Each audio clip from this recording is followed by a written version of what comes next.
The Lives of the Saints by Father Alban Butler, August 21st. St. Jane, Frances de Chantal, widow and abbess, A.D. 1641.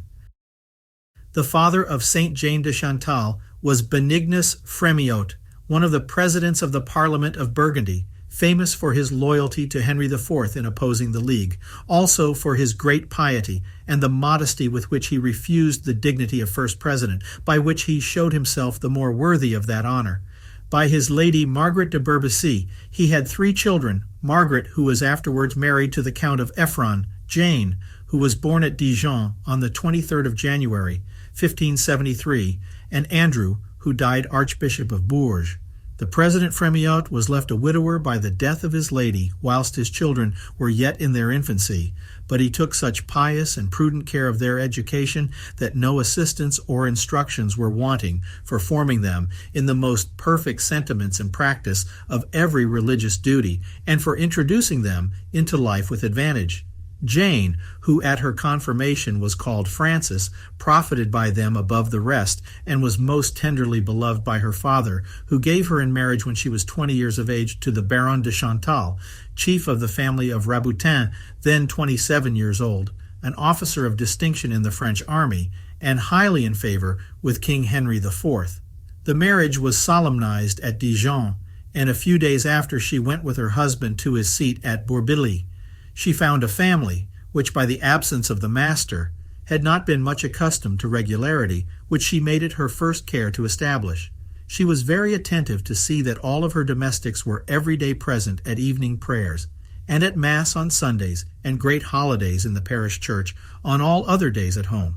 Regular hours were assigned for meals, and every employment and duty was discharged with great order, she being sensible that this is an indispensable part of virtue, to which few things are more fatal than the confusion of a disorderly life or family.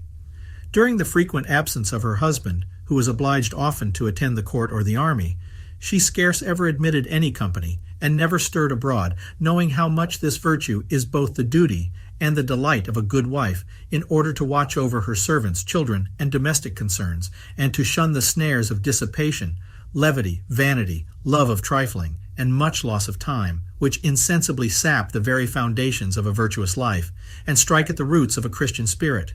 Neither did she indulge herself any time in sloth, or ever find any part of her time a burden, as those ladies so often do, who, living in a perpetual round of empty amusements, are sometimes cloyed with insipid pleasures, sometimes wearied with continual noise and hurry, or ruffled by mortifications and affronts, always sick in solitude, restless and impatient in their pursuits, longing for and condemning everything in its turn. 1 hour dissolved in ease or vain joy, another devoured by melancholy, the continual jest of their own foolish pride and caprice, and a prey by fits to every spiritual passion. True virtue is constant, uniform, and always calm, tasting in itself solid joys. A fervent soul which looks upon every moment of time as infinitely precious, embraces and improves it with an eagerness which never flattens and inspires vigor even under the severest trials of spiritual dryness. This pious lady employed all her leisure hours either at her work or in the daily long exercises of prayer and pious reading which she prescribed herself. These devotions she at first much abridged when her husband was at home, at which seasons her house was usually full of company, but afterward repenting of this loss of time, and always finding the spirit of piety much impaired in her by that dissipation and amusement or play beyond what necessity might excuse, she resolved in 1601 no more upon any such pretense to curtail her usual exercises, and from that time she so contrived matters as neither to omit any of her devotions, nor to be wanting to any office which charity, courtesy, or other duties of her station in the world required of her. The Baron de Chantal was a nobleman of strict honor, and very religious. Nor was anything which the world could afford wanting to this pious couple to complete the happiness of the married state. But God, who would reign alone in the heart of our saint, prepared it for himself by the most sensible sacrifice. The Baron, in complaisance to a friend who was come to see him, went out one day a-shooting, and, as he had on a coat which resembled the color of a deer, his friend, mistaking him for one behind the bushes, shot him in the thigh. He survived this accident 9 days, during which time he received the holy sacraments in the most edifying sentiments of resignation and piety, and caused his pardon of the person by whom he had been shot to be recorded in the registers of the parish church, strictly forbidding anyone to prosecute or bring him into trouble. He expired in the arms of his disconsolate lady, who was left a widow at 28 years of age, with 1 little son and 3 daughters, besides which she had buried 2 children in their infancy. Her grief is not to be expressed, yet she bore it with such an heroic constancy and resignation that she sometimes said she was surprised to see herself receive so grievous a shock with so great contentedness and equanimity. In her desolate state, offering herself to suffer whatever crosses God should be pleased to lay upon her, she made an entire sacrifice of herself to him with the most perfect resignation, and a vow of perpetual chastity. In the depth of this affliction, she found an extraordinary comfort and joy at the thought that she was now at liberty to give herself more perfectly to the divine service. And she repeated to God, "Thou hast broken my bonds, and I will sacrifice to thee a victim of praise." 1. The more authentically to testify her perfect forgiveness of him who had been the cause of her husband's death, she studied constantly to do him every good office in her power, and stood godmother to one of his children. According to the rules laid down by St. Paul, St. Ambrose, and other holy fathers, to sanctify the state of her widowhood, she proposed to herself a new plan of life. A considerable part of the nights she spent in tears and prayers. She redoubled her alms, distributed all her rich clothes among the poor, making a vow not to wear any but what were made of linen. She discharged most of her servants, giving all of them honorable recompenses, fasted much, lived retired, and divided all her time between the instruction and care of her children, her prayers, and her work. Such was her fervor, and so ardent her desire of living perfectly to God alone, that she wished she could hide herself in some desert, to be more removed from all worldly hindrances. She declared in confidence that had not her 4 little children been a tie upon her, too fast for her conscience to get clear of, she believed she should have fled to the Holy Land, and there ended the remainder of her days. And it was her earnest and continual prayer, with many tears, that God would free her from whatever could hinder her from loving and serving him, and that he would conduct her to a truly holy spiritual guide, by whom she might be instructed in what manner she might in all things best accomplish his adorable will. She then received in her devotions many heavenly favors. One day, while she was earnestly begging our Lord to bring her to a faithful guide who should conduct her to himself, she saw on a sudden a man of the same stature and features with St. Francis of Sales, in a black cassock with a rochet and cap on, just as he was the first time she saw him afterward at Dijon. Another time, being in a little wood, her soul was in a rapture, and she desired to get into a church that was near, but all in vain. Here it was given her to understand that divine love must consume all the rust of self-love in her, and that she should meet with a great many troubles, both from within and without. Upon recovering herself, she found her heart in wonderful joy in the Lord, insomuch that to suffer for God seemed to her the food of love on earth, as his enjoyment is in heaven. When the year of her mourning was expired, her virtuous and tender Father Frémiot sent for her to his house at Dijon, where she pursued much the same manner of life, except that she sometimes received visits from certain grave ladies who were of an advanced age. A year after this, she was obliged, by the affairs of her family, to go with her children to Montalon, 1 league from Autumn, to live with her father-in-law, the old Baron de Chantal, who was then 75 years of age. Her patience was there out to a continual severe trial by the perpetual frowardness of the old gentleman and the imperious carriage of a peevish housekeeper whose authority was absolute in the family. Jane never let fall the least word of complaint, nor discovered the least sourness in her looks, and her compliance in everything was cheerful and agreeable. But she gave most of her time to prayer, and on Sundays went to Autumn, which was 3 little leagues off, to assist at sermons. It happened in the year 1604 that St. Francis of Sales came to preach the Lent at Dijon, upon which occasion the devout widow made a visit to her father, Frémiot, that she might have the opportunity of assisting at the sermons of that celebrated preacher and eminent servant of God. The first time she saw him, she was much taken with his saintly deportment, and was persuaded he was the spiritual director she had long begged of God to send her to conduct her soul in the most perfect paths of his holy love. Before she spoke, the bishop knew her from a former vision in which God had manifested to him this future vessel of his grace. St. Frances dined frequently at her father, the President Frémillout's house, and by hearing his familiar discourse, she conceived a great confidence in him and felt extraordinary sentiments of devotion kindled in her breast. It was her earnest desire that she might be allowed to lay open to him the interior state and disposition of her soul, but she was hindered by a scruple on account of a vow she had made by the advice of an indiscreet religious man, her director, not to address herself to any other man than to himself for spiritual advice. She, however, took great delight in hearing St. Francis's discourses.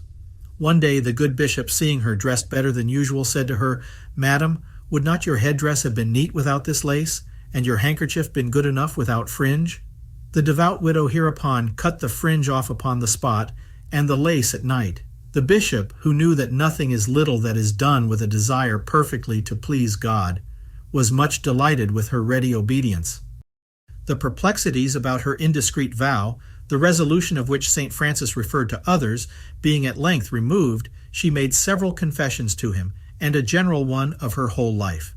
At the same time she suffered severe interior trials by desolation of soul and alarming anxieties about her conduct, under which she received great light and comfort by the wholesome counsels of St. Francis.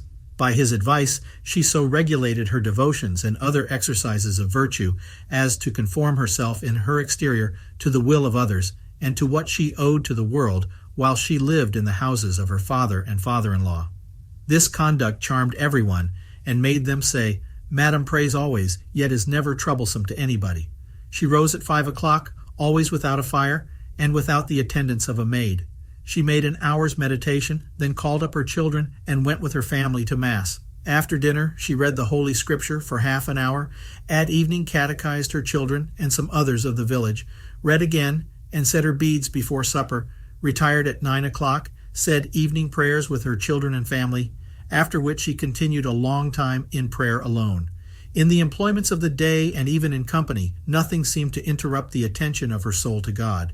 She mortified her taste in whatever she ate, yet without showing it. She wore a haircloth, coarse linen, and very plain clothes, visited the poor that were sick in the neighborhood, watched whole nights by the bedside of those that were dying, and among other distressed, helpless persons, maintained one that was covered with ulcers, which she used to dress with her own hands. The constant sweetness and mildness of temper showed how perfectly she had already mortified her interior and subdued her passions. This proved her devotion to be solid, and rendered it amiable to men, as it was perfect before God. St. Francis, whom she visited from time to time at Annecy after his return thither, often admired the entire disengagement of her heart from all earthly things, and the fervor and purity of affection with which she sought in all things the will of God. Every morning she renewed her firm purpose of loving and seeking the holy will of God, alone in all her thoughts and actions, desiring always to die to herself and to all creatures, that she might live only to God, and making an oblation of herself to Him without reserve. For a token of this total dedication of herself to Him, she wrote on her breast near the seat of her heart the holy name of Jesus. The more her soul strove by self-denial and assiduous prayer to raise itself above the world and its low concerns, its wings expanded and unfolded themselves, and she discovered new charms and a greater light in the heavenly truths of religion, which then seemed to have been folded and shut up before. The better to apply herself to these great means of improving her heart in the divine love, she began to entertain thoughts of renouncing the world. When she had disclosed this inclination to St. Francis, he took some time to recommend the matter to God, and at length proposed to her diverse religious orders. Her answer only was that she desired to embrace whatever state he judged most conducive to the divine honor. He then mentioned his project of forming a new establishment of a congregation of the Visitation of the Virgin Mary. The pious widow embraced the proposal with extreme joy, but the excessive grief of her aged father and father-in-law, the tender age of her children, and the situation of the affairs of her family raised great obstacles to her design and gave her much to suffer. No one who lies under any obligations of justice to others can, without first discharging them, lawfully embrace any state incompatible with them. Such circumstances point out what it is that God requires of a soul, and in what state or means her perfection is to be sought. Some pretended the obligation which Madame de Chantal owed to her children could not be complied with, unless she remained with them in the world. St. Francis evinced, on the contrary, that in a cloister she would be able to watch over their education with no less vigilance, and perhaps even with greater advantage to them, than by continuing always with them. And this, which it was her indispensable duty to provide for, she engaged herself still to do. After many violent struggles, this consideration of prudence being settled, her aged father and father-in-law gave their consent, but this they did with such floods of tears as would have shaken a constancy less heroic than hers. This conflict was a great sacrifice, especially in one of so dutiful and tender a soul. But the love of God, which was her only view in this action, triumphed over the sentiments of nature, and the same motive obliged her friends themselves at length to approve her resolution, though it cost them so dear. Before she left the world, she married her eldest daughter to St. Francis's eldest nephew, the young Baron de Thorens, which match was esteemed by all her friends very honorable and advantageous. Her 2 younger daughters she determined to take with her, and the one died in a short time in her arms. The other she afterward married to the Count de Toulonjon, a nobleman of great virtue, prudence, and honor. Her son, the Baron de Chantal, was only 15 years old, and him she left under the care of her father and of excellent tutors, and showed that his affairs required no longer her presence except to superintend his education, which she engaged still to do, and promised for that purpose still to visit him, which St. Francis likewise engaged that she should do. Her reasons had perfectly satisfied her father, father-in-law, and uncle the Archbishop, who had long opposed her resolution. Nevertheless, though they agreed that her design was a call of heaven, and neither against the rules of prudence nor any other duty, yet the tenderness which nature inspired raised a fresh storm when the time of her parting came. Taking leave of her father-in-law, the old Baron de Chantal at Montelon, she fell on her knees, begged his pardon if she had ever displeased him in anything, desired his blessing, and recommended her son to him. The old gentleman, who was in his 86th year, appeared inconsolable, and tenderly embracing her, wished her all happiness. The inhabitants of Montelon, especially the poor, who thought that in her they lost their all, expressed their grief by tears and loud lamentations. She made them all a short exhortation and recommended herself to their prayers. Thus she took leave of them, and being accompanied by the Baron of Thorens, his lady, her second daughter, and her son, and others, dined at Autumn, but called on the way to engage a good religious man to omit nothing in helping her father-in-law to save his soul, and he kept his word. At Dijon she bid adieu to all her neighbors. Then, casting herself at the feet of her aged father, she beseeched him to bless her, and to take care of her son, whom she left with him. The president, feeling his heart oppressed with unutterable grief, and bathed in tears, said, "O my God, it is not for me to oppose your designs. It will cost me my life. To you, O Lord, I offer this dear child. Receive her, and be you my comfort." He then gave her his blessing, and lifted her up. Young Chantal, her son, ran to her, clasped her about the neck, and by the most endearing expressions endeavored to prevail with her to alter her resolution. When he was not able to gain his point, he threw himself across the door. The holy widow stepped over his body, but returned again, shedding some tears. With a serene countenance, she again took leave, checking the emotions of nature by reflecting that her resolution having been judged after the most mature deliberation and advice to be the call of heaven, it was her duty to follow it, and a happiness and pleasure to make to God an entire sacrifice of all that was most dear. Her journey to Annecy was prosperous, but she conducted the Baron de Thorens and his lady to their seat, saw them settled, then returning to Annecy, laid the foundation of her new institute at Annecy on Trinity Sunday in 1610, the holy bishop having provided there a convent for that purpose. 2 other devout women took the habit with her, and were joined soon after by 10 others. The Cardinal of Marquemont, Archbishop of Lyons, having persuaded St. Francis to change the plan of this congregation so far as to make it a religious order, that it might be rendered of a more lasting continuance, the pious widow and her companions made their solemn vows in his hands. the holy founder would have the two sister virtues of humility and meekness to be the basis of this rule. "In the practice of virtues," said he to our saint and her religious sisters, "let humility be the source of all the rest. Let it be without bounds. Make it the reigning principle of all your actions. Let an unalterable meekness and sweetness in all events become by habits natural to you." He gave them excellent instructions on the great duty of prayer, that heavenly exercise being the chief fruit and end of religious retirement. Speaking of the adorable sacrifice of the altar, he said to St. Jane, "The Mass is the sun of spiritual exercises, the heart of devotion, the center of our divine religion. Unite your heart in it with the Church, triumphant and militant, which joins itself here in one body with Christ, its sacred head, through him to draw down by a holy violence the mercy of the Father upon us. He inculcated to his spiritual children the necessity of mortifying the senses, for the flesh having been partner in the sin of outfirst parents and continuing to be so in the revolt against the Spirit, it is to be chastised, subdued, and crucified, and the senses being the avenues of the soul, are the instruments by which the passions are inflamed, and these never can be governed unless those inlets be strictly guarded and curbed. Hence, the obligation of exterior mortification is so strongly inculcated in the law of the gospel, neither can anyone hope to obtain the mastery of his interior and to possess or govern his soul without this extrinsic succor. Yet, St. Francis did not enjoin by this rule any great austerities, that it might be accommodated to the weakest constitutions, and might be less liable to the danger of pernicious relaxations creeping in under the cloak of frequent dispensations. But then he pointed out a constant crucifixion of the senses by little denials, for he had observed the dangerous mistake of some who, professing austere rules, are so far strangers to the spirit of their institute and of their holy founders as to flatter themselves the extraordinary rigors they practice are to be compensated by other indulgencies.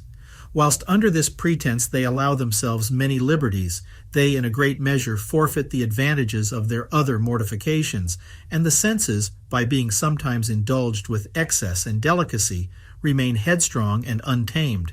Some degrees of relaxation on certain occasions are reasonable and necessary in all states, but a loose is never to be given to the senses in eating and drinking, or any other point. If the rule prescribed by St. Francis was in this respect milder than many others, and seemed more easy in practice, he, on the other side, allowed no mitigation in the essential interior mortification of the will and the passions. Many have the courage to renounce exterior things, as St. Gregory observes, but very few confine their hearts truly to themselves. For want of this, many who are virtuous and devout in appearance will be found to have heaped up nothing but false virtues, and often in their very fasts and prayers to have offered sacrifices which were abominable in the sight of God, because infected with the stinking poison of self-love. Nor is it enough to banish self-will in greater vices, so long as it is suffered still to fortify itself in smaller inordinate attachments. The least of these is a tie, which fastens the soul to the earth, and an obstacle to the reign of the pure love of God in her.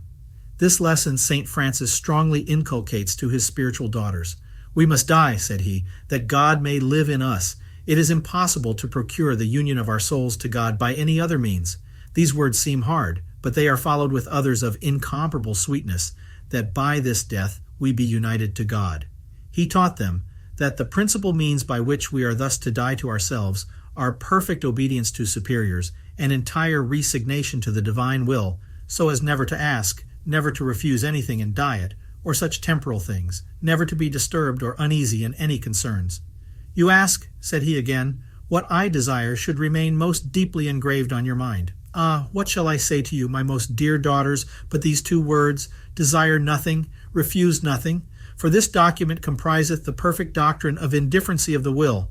Behold, the little Jesus in the crib refuseth nothing, cold, poverty, nakedness, the company of beasts, all the injuries of the season, and whatever his father permitted. Neither did he refuse those little comforts which his mother offered him. Even so, we ought to receive equally all that Providence shall permit to befall us, etc."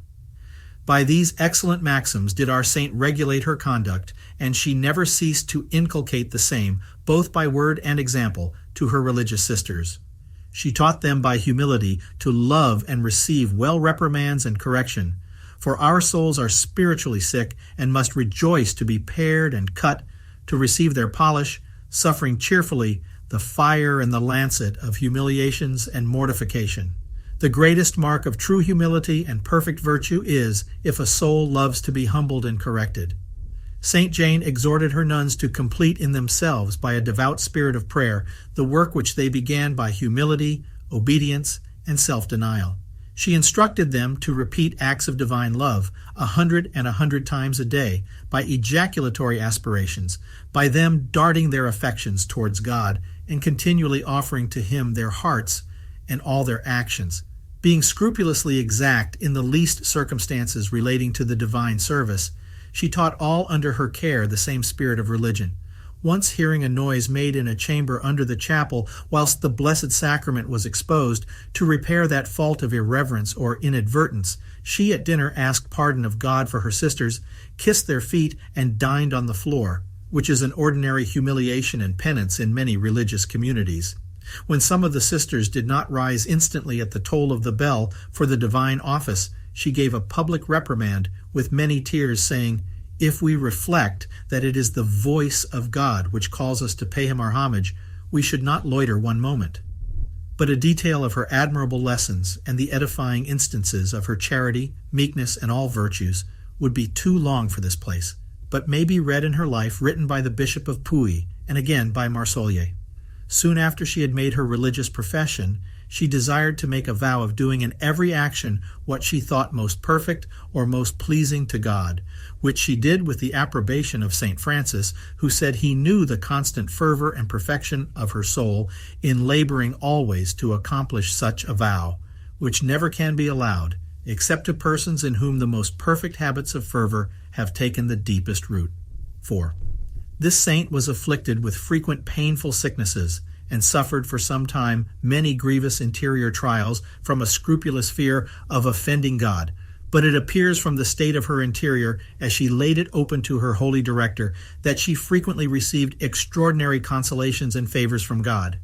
Her sickness seemed to her physicians sometimes to proceed from the ardor of the divine love with which she was consumed. In one of her letters to St. Francis, she said, "The whole world would die of love for so amiable a God, if I could make it feel the sweetness which a soul tastes in loving Him." The affairs of her children, after the death of her father and the foundation of many new convents at Lyon, Grenoble, Bourges, Dijon, Moulins, Nevers, Orléans, and Paris, obliged her often to leave Annecy. The very same year that she took the habit, upon the death of her pious father, she went to Dijon and stayed there some months to settle her affairs and place her son in the academy. She afterward procured his marriage with Miss Mary de Coulanges, a beautiful, virtuous, and rich young lady. At Paris she met with a violent persecution, but God strengthened and comforted her under it, and by the example of her astonishing meekness and patience, rendered her the admiration of those who had been her most bitter adversaries. She governed her convent at Paris for 3 years, from 1619 to 1622.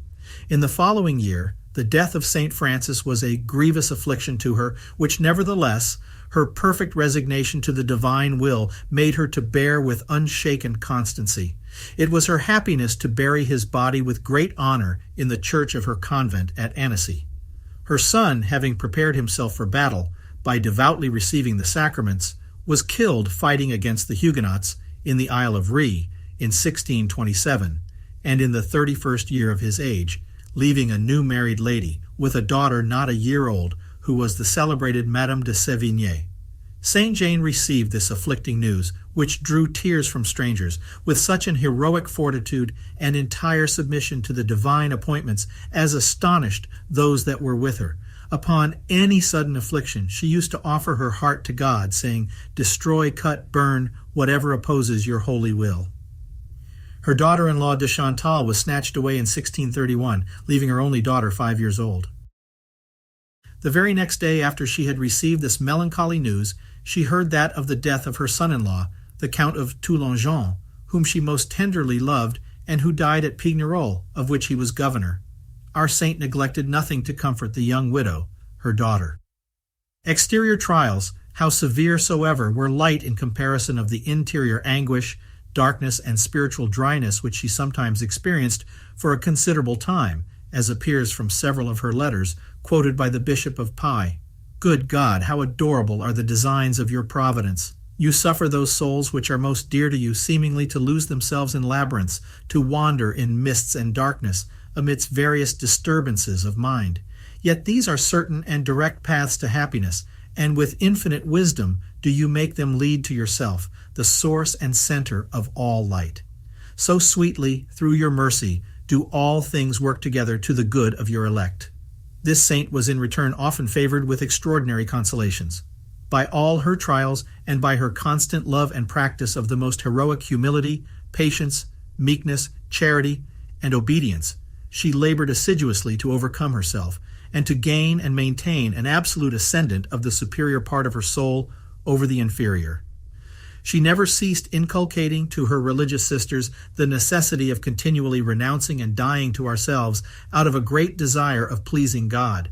For by this is the servant of God styled the strong woman, because she courageously and earnestly puts her hand to the most difficult task of conquering and subduing herself. Our Savior, said the saint to her nuns, has annexed the prize of his love and of eternal glory to the victory we gain over ourselves. Your intention in coming to the visitation is to disunite yourselves from yourselves in order to be united to God.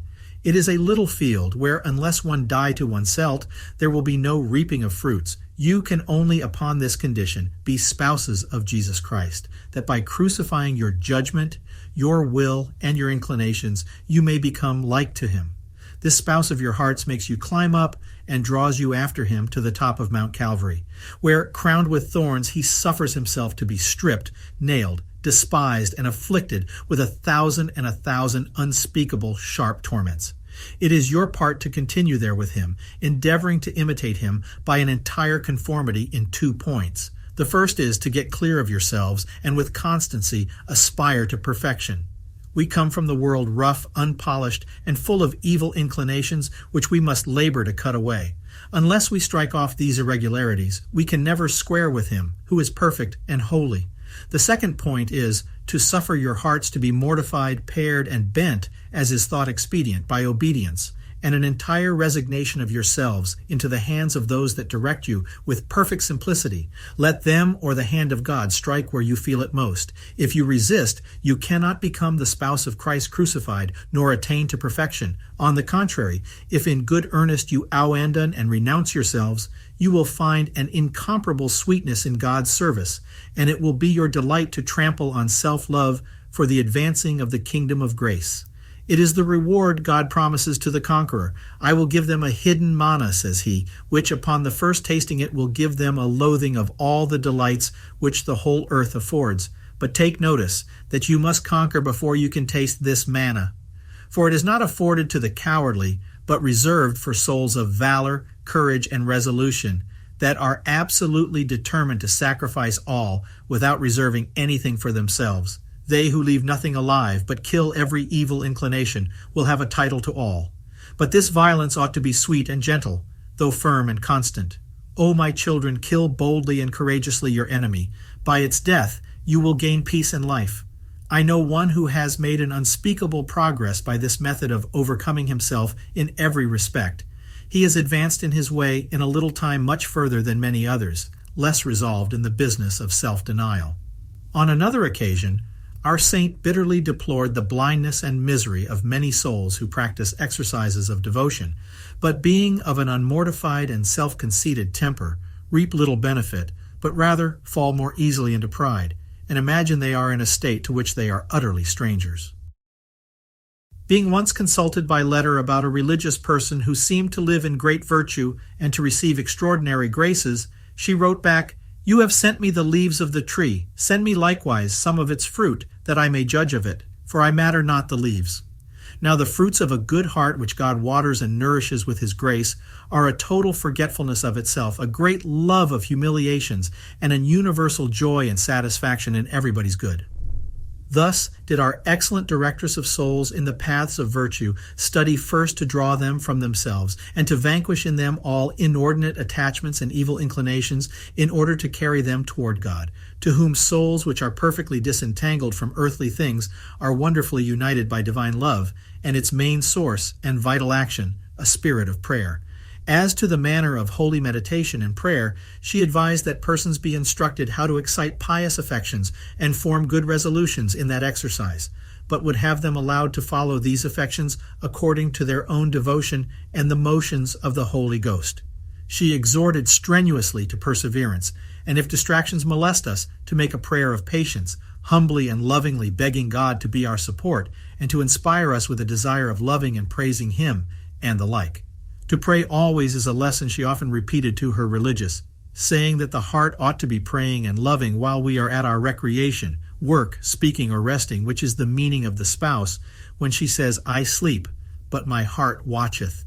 In a time of spiritual dryness, when she found her heart dull in its inward operations, she wrote a prayer made up of various acts of love, praise, thanksgiving, compunction, and supplications for herself, friends, enemies, sinners, the dead, and whatever she desired to ask of God. And this paper she carried day and night at her neck, having made this amorous compact with our Lord, that as often as she pressed it on her heart, it should express her intention of repeating all these acts with the utmost fervor of which she was capable.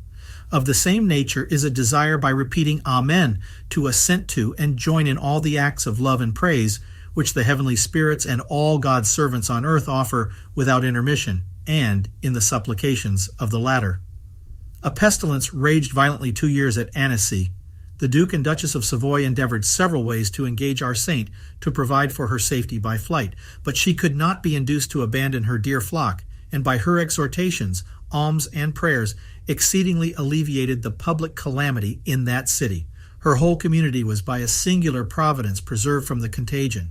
In 1638, the Duchess Royal of Savoy called her to Turin, to found there the convent of her order. She was soon after invited to Paris by the Queen of France, and to her extreme mortification, was treated there with the greatest distinction and honor imaginable. In her return she fell ill of a fever, with a pneumony or inflammation of the lungs, by which she was detained on the road in her convent at Moulins. There it was that, having received the last sacraments and given her last instructions to her nuns, she, with wonderful tranquillity, died the death of the saints on the 13th of December, 1641, being 69 years old. Her mortal remains were conveyed with great honor to Annecy. Among several visions of her glory, St. Vincent of Paul, who had been her confessor at Paris, was favored with one, about which he consulted the Bishop of Paris, a judicious monk, and some other learned men. Though he carefully concealed the divine gifts and favors, yet for the glory of this great servant of God, he left an authentic verbal process of this vision, but as of a third person. In it he says he had never been favored with any vision relating to the glory of any other saint, and that he had always the highest opinion of the sanctity of this pious lady. He tells us that upon the news of her sickness he was praying for her with great earnestness, when he saw a little shining ball, as it were, of fire rising from the earth, and meeting in the air another larger ball of fire, both which mounted up to the heavens, and buried themselves in an immense bright fire, which, as an interior voice told him in a very distinct manner, represented the divine essence, and the other two balls the souls of Blessed Jane Frances Chantal and St. Francis of Sales. Soon after he heard of her death, and was struck with a sudden apprehension lest she might have committed some venial sin in some of the words she had spoken to him, though he always regarded her as a person accomplished in all virtues, and one of the most holy souls he ever knew. In this fear he prayed for her with greater fervor than before, and he was that instant favored with the same vision a second time. From that moment he was fully persuaded of the certainty of her glory. Several miracles are related by the Bishop of Puy to have been performed by her, some while she was living, others through her intercession, and by her relics after her death. Among others, he mentions a young nun at Niemers in the county of Maine, who had been struck with a palsy and confined to her bed 7 weeks in the most deplorable and helpless condition, but was on a sudden perfectly restored to her health and the use of her limbs by invoking this servant of God, who was then lately deceased. Whilst the community was singing the Te Deum for this miracle, Another nun, who was grievously afflicted with sickness, and whose legs were swelled to an enormous size, begged the like favor through the intercession of this saint, and found herself no less suddenly sound and well, so that the choir sang a second Te Deum in thanksgiving immediately after the first. Several other miracles were proved before commissaries and declared authentic in the process for her beatification, which was performed, and the decree published by Pope Benedict XIV in 1751, who commanded her name to be inserted in the Roman Martyrology. Clement XIV, by a decree, the 2nd of September, 1769, fixed her feast on the 21st of August. The favorite maxims which this saint inculcated to her spiritual children regarded humility, meekness, and charity. Humility, said she, consists in this, that when others humble us, we humble ourselves still more. When others accuse us, we add to their accusations. When we are employed in mean offices, we sincerely own it is more than we deserve. When we are cast by, we are well content. A religious person cannot give a more evident mark of pride and incapacity than to think herself capable of anything. Did we but know how strangely those souls affront the Spirit of God that raise themselves or make ostentation by vanity, we should be ready to pray that fire might fall from heaven upon us, rather than to be guilty of this vice. I wish I could engrave this maxim with my blood. I could wish my lips were bored with a hot iron, on condition that the mouths of the religious might be always shut against the least word that breaks in upon humility. The saint will have mildness to be so perfect by our assiduity in practicing it with the most heroic dispositions, that it becomes, as it were, the natural and constant frame of our souls, which no provocation must ever disturb. Our saint had a wonderful address in tempering corrections and reproofs with such tenderness and charity as to give no one uneasiness, also in concealing and bearing all personal injuries, and in repaying slanders, curses, and affronts with blessings and favors. Her exhortations to her sisters to bear with one another's burdens, and to suffer nothing ever to cool the sweetness of their charity toward everyone, were most pathetic and earnest, and she often put them in mind in what school we are educated. With whom, said she, did Jesus Christ converse? With a traitor who sold him at a cheap rate, with a thief who reviled him in his last moments, with sinners and proud Pharisees. Ah, shall we, at every shadow of an affront or contradiction, show how little charity and patience we have? She was ever inculcating how enormous the sin of speaking against one's neighbor is, especially where there is the least shadow of envy or spite, and she often repeated that whoever were guilty of it deserved to have their tongues cut out, wishing that by the loss of her own she could prevent this foul sin ever happening among her religious sisters.